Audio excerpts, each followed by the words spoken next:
Karon medyo na ako'y mga nadunggan, kamo mga poser, kana mga kinabuhi ninyong ginaguba, kana mga bata nga ginapakaon ninyo anang sabo, pabayron tamo pag abot sa panahon.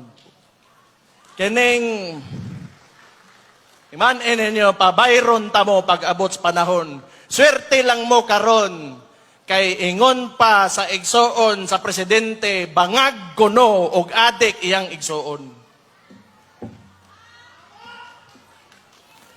Pabayron tamo, timan-ina ninyo.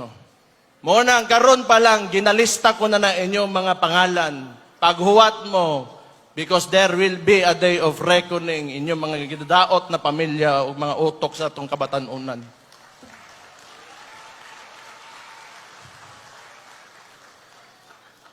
Kapuya, ma-high blood, no?